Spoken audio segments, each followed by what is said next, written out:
Hello everyone, my name is Asisipho and welcome to my YouTube channel. In this video, we are going to be covering the short questions of our topic 2, Interactions and Interdependence within the environment. This is a grade 8 term 1 topic. So we are going to be looking at 10 multiple choice questions and 5 terminology questions. Let's get right straight into it, guys, and please do not forget to subscribe to my channel if you haven't done so. Please like this video. Please share the link with your friends, your schoolmates, and your classmates, and please comment down below with suggestions of the topics that you would like me to cover, or certain topic tests, worksheets, or exams that you would like me to answer, so that it can, or basically the videos can definitely help you in preparation for your next test and exam. All right, so this is a very straightforward topic. It doesn't require me to explain a lot, and this is multiple choice. So yeah, this is going to be a very short video.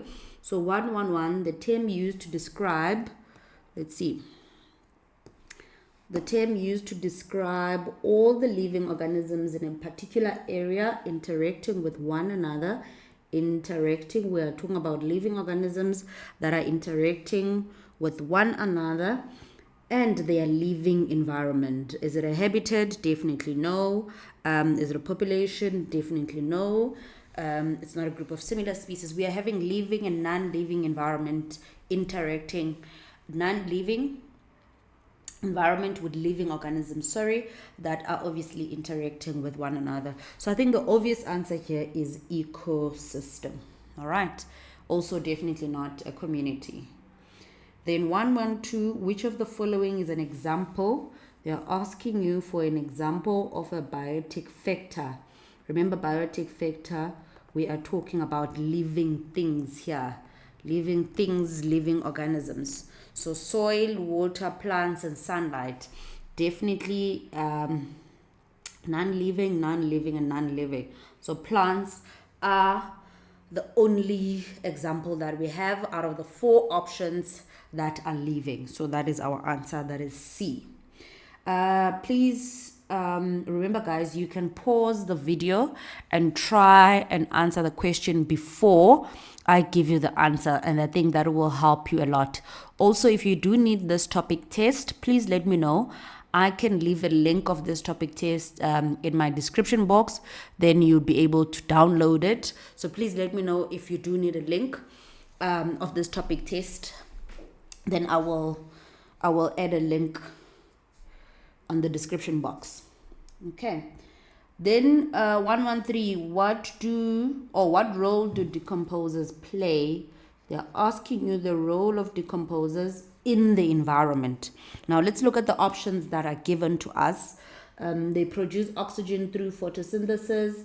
They break down dead organisms and recycle nutrients. They compete with other species for resources, and they consume energy directly from the sun. And I think we know that the main role of decomposers is all about breaking down dead organisms and recycling nutrients back to the soil. Okay, so that is 113. The answer is B. Then 114, which of the following relationships is an example of mutualism? Remember, in terms of symbiotic relationships, there's 3 types of symbiotic relationships that are covered in grade 8. Mutualism is one of them, and in mutualism we're basically having 2 organisms, and both of those organisms benefit in that particular relationship. I think from the options that we are given, it is clear that the only example showing us mutualistic relationship, mutualism, is A, which is basically a bee pollinating a flower. The other ones are either showing commensalism or even parasitism. Okay. Then we go to 115. 115, what happens when 2 organisms compete? So we are talking about what happens when 2 organisms compete for the same resources. Let's look at the options that we are given. Remember, again, if you want to pause the video, You can pause the video, attempt to answer first, then you play the video, right? 115, they both benefit from the competition. Only one organism will survive or thrive. Both organisms will form a mutualistic relationship and the resources will increase over time. So the correct answer here would definitely be B.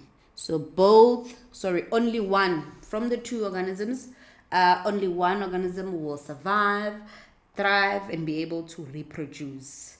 116, which of the following is a producer in an ecosystem? Remember, a producer is basically an autotrophic organism which is able to make its own food, meaning it's able to photosynthesize. From the four options that you're given, this is an animal, this is an animal, this is an animal. Animals are not producers, they are consumers. So these three would be consumers of food, and the grass obviously will be the producer of food. Okay, because it will be able to photosynthesize. Then 117, what we are having is a question about a food web. What is a food web? Is it a single path showing how energy flows through an ecosystem? That sounds more like a food chain. Is it a network of interconnected food chains in an ecosystem? Is it a chart showing only herbivores in an ecosystem? Or is it a diagram of predator-prey relationships only? The correct answer, we are talking about a network of food webs that are interconnected to each other in an ecosystem. That is B. That's the answer. Then 118, we're almost there, guys. We're almost there. 118, which of the following is an abiotic or abiotic factor that organisms depend on? Abiotic meaning non-living. Okay, and they are asking about this factor that is non-living, abiotic, that organisms depend on. Now, is it air? Is it fungi? Is it birds and insects? Now, they are talking about non-living. So this is living. All three are living. So definitely that's a giveaway. That's not the answer. The non-living one is air. And organisms depend on it. We depend on air. Plants will obviously need carbon dioxide in order to photosynthesize, and they receive that carbon dioxide from the air. Animals will obviously need oxygen in order for cellular respiration, and we get oxygen from the atmosphere, from the air. 119, second last question. What is the main source of energy for most ecosystems? Is it water, soil, the sun, or plants? That's obvious, it's the sun. Last multiple choice question. What type of relationship exists between a predator and its prey? Predator and its prey. We know that is predation. One organism will benefit and the other will be harmed. So the predator will benefit, the prey will be harmed. So that is predation, not competition, not mutualism, and not commensalism. Okay, we then move to our terminology questions. So let's check them out. The term used to describe all the living and non-living things that interact in a specific area. So that is obviously the ecosystem. Then 122, the organisms that produce their own food using sunlight through the process of photosynthesis. These are producers.